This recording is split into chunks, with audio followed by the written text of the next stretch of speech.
बीडच्या जेलमध्ये काहीही होऊ शकतं, फार मोठी नाही पण मारामारी झाली आहे अशी प्रतिक्रिया सुरेश धस यांनी दिली आहे। महादेव गित्ते आणि अक्षय आठवलेनं मारहाण केल्याचं धस म्हटलंय। बीडच्या कारागृहातील बंदी महादेव गित्तेला हर्सुल कारागृहात हलवण्यात आलंय। 4 आरोपींनी संभाजीनगरच्या हर्सुल कारागृहात त्यांची रवानगी करण्यात आली आहे। एकीकडे गित्तेला कारागृहातून हलवण्यात आलं असताना दुसरीकडे या मारहाणीच्या घटनेबाबत कारागृह प्रशासनानं वेगळी माहिती दिली आहे। बंदी सुदीप सोनावणे आणि राजेश वाघमोडेमध्ये मारहाण झाल्याची माहिती देण्यात आली आहे। मारहाणीनंतर दोघांना बराकमध्ये बंद करण्यात आलं। संतोष देशमुखांवर अनैतिक आरोप करण्यासाठी तयार करण्यात आलेल्या महिलेची हत्या झाल्याचा दावा अंजली दमानिया यांनी केलाय। कळंब शहरातील द्वारकानगरमध्ये या महिलेच्या राहत्या घरी तिची हत्या करण्यात आली असा दावा दमानिया यांनी केलाय। संतोष देशमुखांवर अनैतिक आरोप करण्यासाठी ज्या महिलेला तयार करण्यात आलं होतं ती महिला वेगवेगळ्या नावानं वावरत होती असा दावा दमानिया यांनी केलाय। आडस, कळंब, रत्नागिरी या ठिकाणी या महिलेची वेगवेगळी नावं होती असा दावा त्यांनी केलाय। अंजली दमानिया यांनी केलेले आरोप कळंब पोलिसांनी फेटाळून लावले। त्या महिलेचा देशमुख हत्या प्रकरणाशी संबंध नसल्याचं पोलिसांनी स्पष्ट केलं। राज ठाकरेंच्या आदेशानंतर पुण्यात मनसे ॲक्शन मोडवर आली आहे। आजपासूनच मनसे मोहीम हातात घेणार असून बँक आणि ऑफिसमध्ये जाऊन त्या ठिकाणी मराठीचा वापर केला जातो की नाही याची तपासणी करणार आहे। शेतकऱ्यांच्या कापसाला, सोयाबीनला हमीभाव देणं, ऊसाला एकरकमी FRP देण्याचा निर्णय घेतला तर आम्ही सुद्धा शेतकऱ्यांची कर्जमाफी करा असं म्हणणार नाही असं वक्तव्य काँग्रेस नेते पृथ्वीराज चव्हाण यांनी केलं। शेतकऱ्यांनी आता तरी जागं झालं पाहिजे आणि या शेतकरी विरोधी सरकारला ताळ्यावर आणलं पाहिजे असं चव्हाण यांनी म्हटलंय। पुणे जिल्ह्यातील सर्वात मोठ्या सहकारी साखर कारखान्याचा चेअरमॅन, पुणे जिल्हा बँकेचा चेअरमॅन आणि जिल्हा परिषदेचा अध्यक्ष ही तिन्ही सर्वात मोठी पदं मिळाली। यानंतर लगेचच आमदार, राज्यमंत्री बनलो आणि आता कॅबिनेट मंत्री पदावर काम करण्याची संधी मिळाली असं मंत्री भरणे यांनी सांगितलं। ही नावं घेत असताना भरणेंना अजित पवारांचं नाव घेण्याचं मात्र विसर पडला। कोथरूडमधील रस्ते आणि पाणी प्रश्नासंदर्भात राज्याचे उच्च आणि तंत्र शिक्षण मंत्री चंद्रकांत पाटील यांनी आक्रमक भूमिका घेतली आहे। या संदर्भात महापालिकेच्या पाणीपुरवठा आणि पथ विभागानं तातडीनं वस्तुनिष्ठ अहवाल सादर करावा अशी सूचना त्यांनी केली असून अहवालाच्या आधारे पुढील आठवड्यात बैठक घेण्यात येणार आहे। खोक्या प्रकरणाच्या आडून माझ्या हत्येचा प्लॅन होता असा खळबळजनक आरोप आमदार सुरेश धस यांनी केलाय। यावेळी त्यांना कोंडीमध्ये पकडण्यासाठी आणि टार्गेट करण्यासाठी कसा दबाव आणला हे देखील त्यांनी सांगितलं। सरकारी शैक्षणिक संस्थांप्रमाणेच खासगी आणि बिगर अल्पसंख्याक शैक्षणिक संस्थांमध्ये देखील SC खासगी शैक्षणिक संस्थांमध्ये आरक्षण द्या। SC आणि OBC विद्यार्थ्यांसाठी आरक्षण लागू करावं अशी मागणी काँग्रेसकडून करण्यात आली आहे। तर केंद्र सरकारनं राज्यघटनेच्या 15 कलमाची अंमलबजावणी करावी अशीही मागणी करण्यात आली आहे।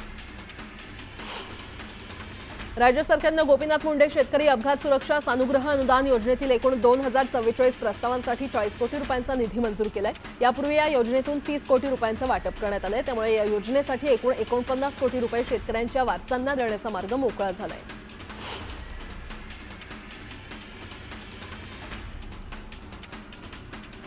आर्थिक वर्ष संपण्याचा सोमवार हा शेवटचा दिवस होता। त्यामुळे तब्बल 183 GR प्रसिद्ध करून कोट्यावधी रुपयांचा निधी आणि अनुदान वितरित करण्यात आला। ईदची सुट्टी असूनही रात्री उशिरापर्यंत मंत्रालयात कारभार सुरू होता।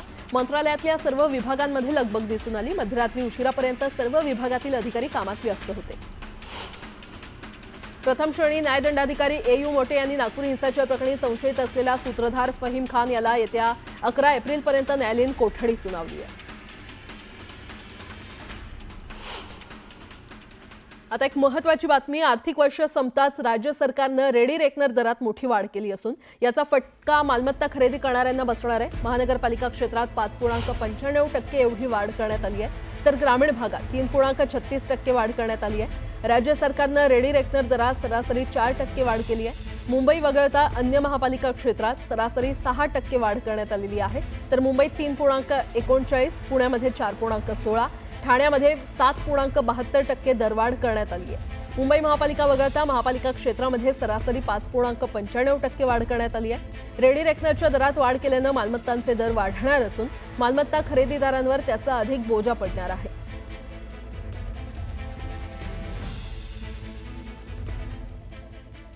पुन्हा एकदा बातम्या वेगवान स्वरूपात। मालमत्तांच्या हस्तांतरण शुल्कात सिडकोनं वाढ केली आहे, प्रस्तावित केलेली आहे आणि मालमत्तांचं क्षेत्रफळ आणि वापरानुसार हस्तांतरण शुल्कात 5 ते 10% वाढ करण्यात आलेली आहे। ठाणे शहरात सुरू असलेल्या रस्त्यांची कामं गेल्या काही महिन्यांपासून अर्धवट अवस्थेत आहेत आणि त्यातच घोडबंदर भागातील दोन्ही बाजूंचे सर्व्हिस रोड खोदून ठेवले असल्यानं त्याचा नाहक त्रास वाहन चालकांना होतोय। ही कामं 30 एप्रिलपर्यंत पूर्ण करण्याचे निर्देश प्रशासनाला दिलेले होते, मात्र अद्याप कामं पूर्ण झाली नसल्यानं ठाण्यातील रस्त्यांच्या कामांची डेडलाईन हुकली आहे। विद्यार्थ्यांची गुणवत्ता वाढावी तसंच शाळांना अत्याधुनिक सुविधा मिळाव्यात यासाठी शासन प्रशासनातर्फे प्रयत्न केले जात आहेत। यासाठी विविध उपक्रम देखील राबवले जातात। आता शालेय शिक्षण विभागानं जाहीर केलेल्या 100 शाळांना भेटी या उपक्रमात शाळेच्या पहिल्या दिवशी आपल्या क्षेत्रातील आमदार शाळेला भेट देणार असून विद्यार्थ्यांसोबत संवाद साधणार आहेत। आमदारांसह अधिकारी देखील शाळांना भेट देणार आहेत। उल्हासनगरात उन्हाळ्यात तापमानाचा पारा 40च्या पार गेल्यानं नागरिकांच्या जीव कासावीस झालाय। वाढत्या तापमानामुळे विविध आरोग्याच्या समस्या निर्माण झाल्या असून उन्हात जास्त वेळ थांबल्यास उष्माघात होण्याची शक्यता डॉक्टरांनी व्यक्त केली आहे, त्यामुळे काळजी घेण्याचं आवाहन करण्यात येत आहे। प्रधानमंत्री आवास योजनेच्या माध्यमातून ग्रामीण भागातही बांधकामांना गती येताना दिसते। या योजनेअंतर्गत लाभार्थ्यांना स्थानिक साहित्य, डिझाईन आणि प्रशिक्षित गवंडी वापरून चांगल्या दर्जाची घरं बांधून द्यायची आहेत। या योजनेतून घर बांधल्यास सरकारकडून अनुदान मिळतं। गुढीपाडव्याच्या मुहूर्त साधत काहींनी घरकुल उभारायला सुरुवात केली आहे। आरोग्याविषयी नागरिकांमध्ये जागरूकता वाढू लागली असून नियमित व्यायाम करणाऱ्यांच्या संख्येतही वाढ झाली आहे। मात्र काही वेळेस व्यायामाच्या अतिरेकामुळे काही व्यक्तींचा मृत्यू झाल्याच्या घटना देखील निदर्शनास येत आहेत। त्यामुळे व्यायामाचा अतिरेक नको आणि शरीराची भाषा समजून व्यायाम करावा असं आवाहन वैद्यकीय आणि फिटनेस तज्ज्ञांनी केलं आहे। रायगड जिल्ह्यामध्ये उच्च रक्तदाबाचे 34,047 तर 21,399 मधुमेहाचे रुग्ण आहेत। त्यांच्यासाठी रायगड जिल्हा परिषद सरसावली असून जिल्हा परिषदेचे मुख्य कार्यकारी अधिकाऱ्यांच्या संकल्पनेतून नाविन्यपूर्ण योजनेअंतर्गत रुग्णांना 3 महिन्यांच्या आवश्यक औषधांचं NCD किट उपलब्ध करून देण्यात येत आहे। त्याची सुरुवात सोमवारी करण्यात आली आहे। गेल्या काही दिवसांपासून ठाण्यात उन्हाचा पारा वाढलाय। सध्या ठाण्यातील तापमान 35 ते 40 अंशांवर गेलंय, त्यामुळे आरोग्याच्या समस्या वाढू लागलेल्या आहेत। सर्दी, खोकला आणि उलट्या, जुलाब आदींचं प्रमाण वाढलंय। त्यामुळे वाढत्या उष्माघाताचा सामना करण्यासाठी ठाणे महापालिकेसह आणि जिल्हा आरोग्य प्रशासन सज्ज झालंय। केंद्र सरकारनं PM विश्वकर्मा कौशल्य सन्मान योजना सुरू केली आहे। ग्रामीण आणि शहरी भागातील पारंपरिक व्यवसाय करणाऱ्यांसाठी योजना आहे। या योजनेचा लाभ सुतार, सोनार, लोहार आणि चांभार तसंच सलून व्यावसायिक यासह इतरांना मिळतोय, पण त्यांना सलून किट कधी मिळणार असा प्रश्न विचारण्यात येतोय। अकोल्याच्या तेल्हारा तालुक्यातील अनेक पांदण रस्ते, जुने शिवदांड आणि गाळ रस्ते सुस्थितीत नसून सर्व रस्त्यांवर खड्ड्यांचं साम्राज्य निर्माण झालंय। त्यामुळे शेतकऱ्यांचे अतोनात हाल होत आहेत। त्यामुळे रस्त्यांची दुरवस्थेकडे तातडीनं लक्ष देण्याची मागणी शेतकरी करत आहेत। प्रभादेवी येथील सिद्धिविनायक मंदिरात श्री गणेशाच्या चरणी अर्पण करण्यात आलेल्या अलंकारांचा लिलाव गुढीपाडवा मुहूर्ताचं औचित्य साधत आयोजित करण्यात आला होता। यावेळी अंदाजे 1.33 कोटी रुपये इतक्या मूल्याच्या जवळपास 207 सुवर्ण अलंकारांच्या लिलावाला तसंच चांदीच्या नाण्यांच्या विक्रीला भाविकांनी भरघोस प्रतिसाद दिला। उन्हाळ्यात पर्यटनासाठी गोव्याला जाणाऱ्यांसाठी कोकण रेल्वेनं मडगाव जंक्शन लोकमान्य टिळक टर्मिनल ही विशेष गाडी चालवण्याचा निर्णय घेतलाय। मुंबई ते मडगाव दरम्यान 6 एप्रिलपासून उन्हाळी विशेष गाडी थांबणार आहे आणि 2 एप्रिलपासून या गाडीसाठी आरक्षण सुरू होणार आहे। पश्चिम रेल्वेनं गेल्या 2 वर्षात 24,903 अनधिकृत फेरीवाल्यांवर कारवाई करून त्यांच्याकडून 1,47,79,240 रुपये दंड वसूल केलाय। रेल्वे परिसरात किंवा डब्यांमध्ये फेरीवाल्यांमुळे प्रवाशांना अनेक त्रासांना सामोरं जावं लागतं, त्यामुळे अशा फेरीवाल्यांवर रेल्वे अधिनियमानुसार कारवाई केल्याचं अधिकाऱ्यांनी सांगितलं। मुंबई पायाभूत क्षेत्रातील कामगिरीबद्दल MMRDAच्या 2 प्रकल्पांना बिल्ड इंडिया इन्फ्रा अवॉर्ड्स 2025 या प्रतिष्ठित राष्ट्रीय पुरस्कारानं गौरवण्यात आलंय। रस्ते वाहतूक आणि महामार्ग मंत्रालय तसंच नागरी उड्डाण मंत्रालयाच्या सहकार्यानं या पुरस्कार समारंभाचं आयोजन करण्यात आलं होतं। आंबा निर्यातीला चालना मिळावी यासाठी पणन मंडळानं नवी मुंबईमध्ये सुविधा केंद्र सुरू केलंय। या केंद्रातून यावर्षी 4,000 टन आंबा निर्यातीचं उद्दिष्ट निश्चित करण्यात आलंय। 3 एप्रिलपासून अमेरिकेला निर्यात सुरू होणार असून ऑस्ट्रेलिया, जपानसह यावर्षीपासून अर्जेंटिनाला देखील आंबा निर्यात केला जाणार आहे। गुढीपाडव्याच्या मुहूर्तावर मूर्तिकलेचं माहेरघर असलेल्या पेणमध्ये सुमारे 5 लाख गणेश मूर्तींची नोंदणी झालेली आहे। या नोंदणीमुळे मूर्तिकारांमध्ये उत्साहाचं वातावरण आहे। या तालुक्यात दरवर्षी 35 लाखांपेक्षा अधिक मूर्तींची विक्री करण्यात येते। केंद्रीय प्रदूषण नियंत्रण मंडळाच्या POP बंदीच्या सुधारित नियमांचं काटेकोरपणे पालन करण्याचे आदेश न्यायालयानं राज्य प्रदूषण नियंत्रण मंडळ, राज्य सरकार आणि मुंबई महापालिकेसह अन्य महापालिकांना काही महिन्यांपूर्वी दिलेले आहेत। या पार्श्वभूमीवर भाद्रपदातील गणेशोत्सवात पर्यावरण स्नेही गणेशमूर्ती घडवण्याकडे गणेशोत्सव मंडळांचा कल वाढतोय। दक्षिण मुंबईला थेट पालघरला जोडण्यासाठी महत्त्वपूर्ण असलेल्या उत्तम विरार सागरी सेतू प्रकल्पाच्या 87,427 कोटी रुपये खर्चाला मान्यता देण्यात आली आहे. नुकत्याच पार पडलेल्या मुंबई महानगर प्रदेश विकास प्राधिकरणाच्या बैठकीत ही मान्यता देण्यात आली आहे. या बैठकीत प्रकल्पासाठी नाममात्र दरानं जमीन देण्याची मागणी करण्याचा निर्णयही घेण्यात आला. महाराष्ट्र राज्य रस्ते विकास महामंडळाच्या अखत्यारीतील टोल नाक्यांवर फास्टॅगद्वारे टोल न भरणाऱ्या वाहनांकडून दुप्पट पथकर आकारलं जाणार आहे. त्याची अंमलबजावणी सुरू आजपासून होणार आहे. त्यानुसार टोल नाक्यावरील सर्व मार्गिका फास्टॅगमध्ये परिवर्तित करण्यात आलेल्या आहेत. महिलांना असलेल्या पुनरुत्पादक स्वातंत्र्य, शारीरिक स्वातंत्र्य आणि निवडीचा अधिकार यावर भर देत उच्च न्यायालयानं 26 आठवड्यांची गर्भवती असलेल्या 32 वर्षीय महिलेला गर्भात व्यंग असल्यानं गर्भपात करण्याची मुभा दिली. गर्भात व्यंग असल्यानं गर्भपात करण्यास हायकोर्टानं परवानगी दिली आहे. सध्या सोशल मीडियामध्ये जिबली इमेजेसचा धुमाकूळ सुरू आहे आणि कोट्यावधी युजर्सनं या इमेजेसचा धडाका लावल्यानं ही छायाचित्र तयार करून देणारं ओपन एआयचं आर्टिफिशियल इंटेलिजन्स टूल ChatGPT रविवारी जगभरात बंद पडलं होतं. भारतात देखील संध्याकाळी 1.5 तास हे बंद होतं. त्यामुळे अखेर कंपनीनं इमेजेस बनवण्यावर निर्बंध घातले. एप्रिल 2025 मध्ये विविध सुट्ट्यांमुळे बँका 16 दिवस बंद राहणार आहेत. विविध सण, उत्सव, महापुरुषांची जयंती आणि राष्ट्रीय महत्त्वाचे दिवस यानिमित्त या सुट्ट्या राहणार आहेत. त्याचबरोबर नेहमीप्रमाणे रविवारी आणि चौथ्या शनिवारी देखील सुट्ट्या असतील. दरम्यान जास्त सुट्ट्या असल्यामुळे नागरिकांना आपल्या बँकिंगविषयी कामाचे नीट नियोजन करावं लागणार आहे. भारतीय रिझर्व्ह बँक येत्या 9 एप्रिल रोजी रेपो दरात कपात करण्याची शक्यता आहे. त्यामुळे घर आणि कार खरेदी स्वस्त होऊ शकते. रिझर्व्ह बँकेच्या पतधोरण समितीची बैठक 7 एप्रिल रोजी सुरू होते आणि त्यातील निर्णयांची घोषणा 9 एप्रिल रोजी होईल. त्या दिवशी आरबीआयचे गव्हर्नर संजय मल्होत्रा कोणती घोषणा करतात याकडे सगळ्यांचं लक्ष आहे. सार्वजनिक ठिकाणी अस्वच्छता करणाऱ्यांना लगाम लावण्यासाठी महापालिका प्रशासनानं दंडाच्या रकमेत घसघशीत वाढ केली आहे. अस्वच्छता केल्यास 500 पासून 25,000 दंड महापालिकेचा मसुदा तयार करण्यात आला. मुंबई महापालिकेच्या ए वॉर्डातील क्लीनअप मार्शलनं सोमवारी सुट्टीनिमित्त फिरण्यासाठी बाहेर पडलेल्या बेशिस्त मुंबईकरांना कारवाईचा बडगा दाखवला. दिवसभरात सार्वजनिक ठिकाणी थुंकणाऱ्या तब्बल 300 जणांकडून दंड वसूल करून त्यांनी पालिकेच्या महसुलात 60,000 रुपयांची भर घातली आहे. मुंबईमध्ये क्षयरोगाच्या 80% रुग्णांवर यशस्वी उपचार झाल्याचा दावा महापालिकेकडून करण्यात आलाय. तर दुसरीकडे मात्र मुंबईतील 53,638 इतकी क्षयरोग रुग्ण संख्या वाढल्याचं समोर आलंय. रुग्णांना उत्तम उपचार मिळण्यासाठी सेवांमध्ये सुधारणा केली आहे असं पालिका आरोग्य विभागाच्या अधिकाऱ्यांनी सांगितलंय. मुंबईत विविध ठिकाणांहून जमा कचरा डम्पिंग ग्राउंडवर आणून टाकला जातो. कचऱ्याचे थर जमा होत गेल्यानं त्यात मिथेन आणि इतर विषारी वायूंची निर्मिती होते. हे वायू ज्वलनशील पदार्थांच्या सानिध्यात आल्यानंतर कचऱ्याला किंवा डम्पिंग ग्राउंडला आग लागण्याच्या घटना घडतात. त्यामुळे स्थानिक नागरिकांच्या आरोग्यावर याचा परिणाम होतोय.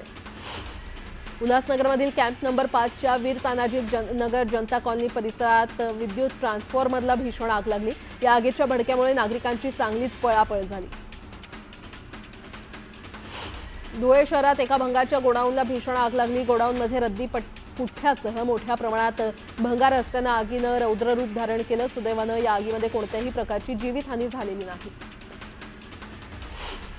पुणे विमानतळावरून प्रवाशांच्या संख्येत 11% वाढ झाली आहे. पुणे विमानतळावरून दिवसाला 30,000पेक्षा जास्त प्रवासी प्रवास करतायत. पुण्यातून सध्या साधारण 36 शहरांसाठी विमान सेवा सुरू आहे. गुढीपाडव्यासाठी पालिका अर्थसहाय्यित महिला बचत गटांनी सुरू केलेल्या पुरणपोळी महोत्सवाला मुंबईकरांनी उत्स्फूर्त प्रतिसाद दिलाय. गुढीपाडव्याच्या दिवशी 50 बचत गटात मिळून 3,500पेक्षा अधिक पुरणपोळ्यांची ऑनलाईन मागणी नोंदवली गेली.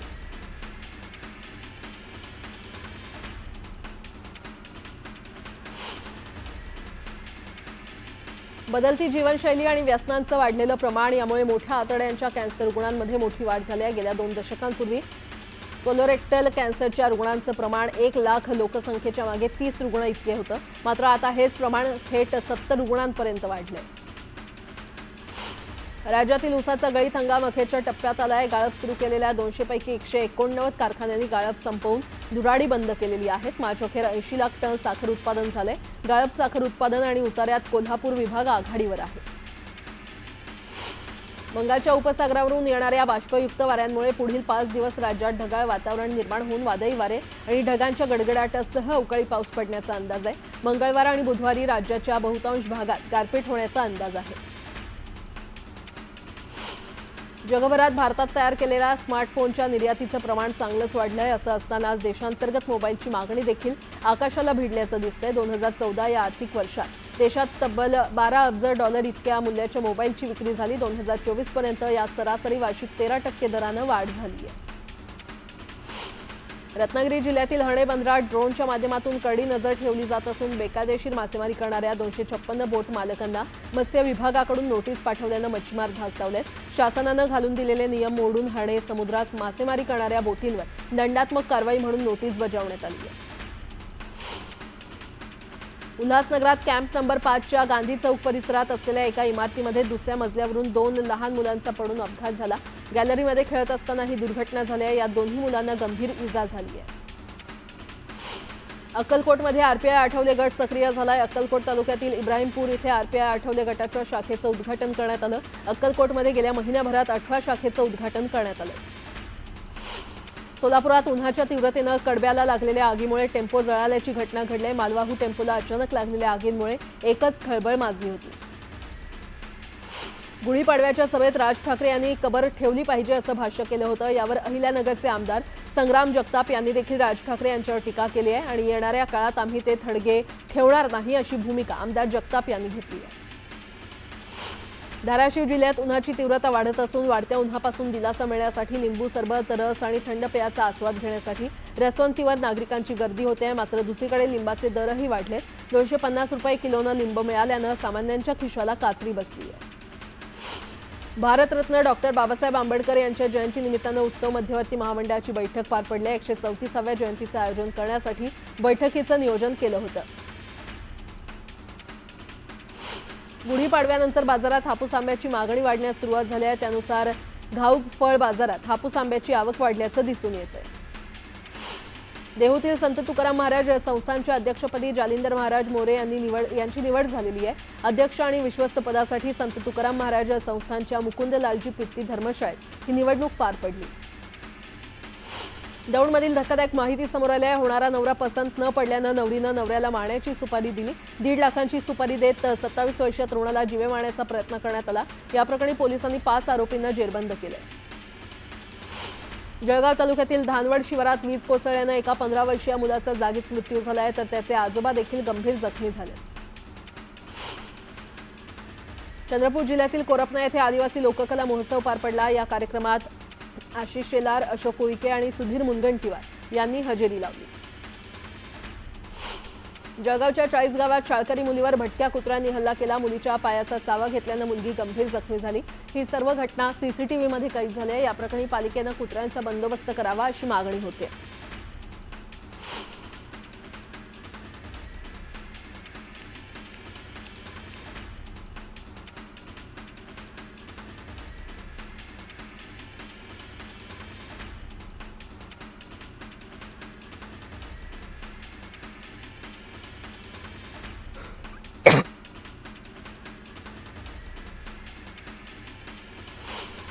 आर्थिक वर्ष संपताच राज्य सरकारनं रेडी रेकनर दरात मोठी वाढ केली असून याचा फटका मालमत्ता खरेदी करणाऱ्यांना बसणार आहे. महानगरपालिका क्षेत्रात 5.95% एवढी वाढ करण्यात आलेली आहे तर ग्रामीण भागात 3.36% वाढ करण्यात आली आहे.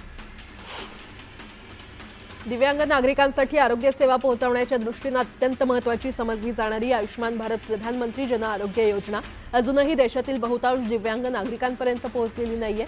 दिव्यांगांच्या केलेल्या सर्वेक्षणात 82% म्हाडानं 2025-26 मध्ये राज्यभरात तब्बल 19,497 घरांच्या निर्मितीचं उद्दिष्ट ठेवलंय. हे उद्दिष्ट गाठण्यासाठी म्हाडानं 2025-26 या आर्थिक वर्षाच्या अर्थसंकल्पात गृह प्रकल्पांसाठी भरीव तरतूद केली आहे. या अर्थसंकल्पात गृहनिर्मितीसाठी 15,951 कोटी रुपयाच्या अर्थसंकल्पाला मंजुरी देण्यात आली आहे. पुणे महापालिकेच्या उत्पन्नाचा कणा समजल्या जाणाऱ्या बांधकाम विभागानं 2,600 कोटींचा महसूल गोळा केलाय. मागील वर्षीच्या तुलनेमध्ये यंदा 100 कोटी रुपयांपेक्षा अधिक महसूल मिळवलेला आहे. वाढत्या हवा प्रदूषणाविरोधात नागरिकांनी रस्त्यावर उतरून आंदोलन करून आक्रमक भूमिका घेतल्यानंतर महापालिकेनं वाकड, ताथवडे या परिसरातील प्रदूषण कमी करण्यासाठी पावलं उचलण्यास सुरुवात केली आहे. हवेची गुणवत्ता सुधारण्यासाठी वाकडमधील भूमकर चौकात हवा शुद्धीकरण यंत्रणा उभारण्यात येणार आहे. पिंपरी महापालिकेच्या वतीनं हाती घेतलेल्या डेअरी फार्म येथील उड्डाणपुलाचं काम मुदत संपली तरी अपूर्ण आहे. मुदतीमध्ये केवळ 55% काम पूर्ण झालंय. त्यामुळे ठेकेदाराला मुदतवाढ देण्यात येणार आहे. ठाणे जिल्ह्यामध्ये सध्या आरटी प्रवेश प्रक्रिया 14 जानेवारीपासून सुरू झाली असून प्रतीक्षा यादीतील विद्यार्थ्यांचे सध्या प्रवेश घेतले जात आहेत। जिल्ह्यामध्ये प्रतीक्षा यादीतील आतापर्यंत 1057 विद्यार्थ्यांचे प्रवेश निश्चित झालेले आहेत। आज प्रवेशासाठी शेवटचा दिवस आहे, तर लवकरात लवकर प्रवेश निश्चित करावा असं आवाहन शिक्षण विभागाकडून करण्यात आले। कोल्हापूर जिल्ह्यातून आर्थिक वर्षात मालमत्ता खरेदी विक्रीसह इतर मुद्रांकांच्या माध्यमातून 26 मार्च अखेर 514 कोटींचा महसूल शासनाच्या तिजोरीमध्ये जमा झालाय। बाजार समितीमध्ये 4000 क्विंटल गव्हाची आवक झाली आहे। यात गव्हाला कमीत कमी 2500 रुपयांपासून 4800 पर्यंतचा दर मिळाला आहे। कांद्यावरील 20% निर्यात शुल्क हटवण्याचा निर्णय केंद्र सरकारनं घेतला आहे, मात्र बाजारभाव अद्यापही वाढलेला नाही आणि त्यामुळे बाजारभाव कधी वाढणार असा सवाल कांदा उत्पादक शेतकऱ्यांनी विचारलाय।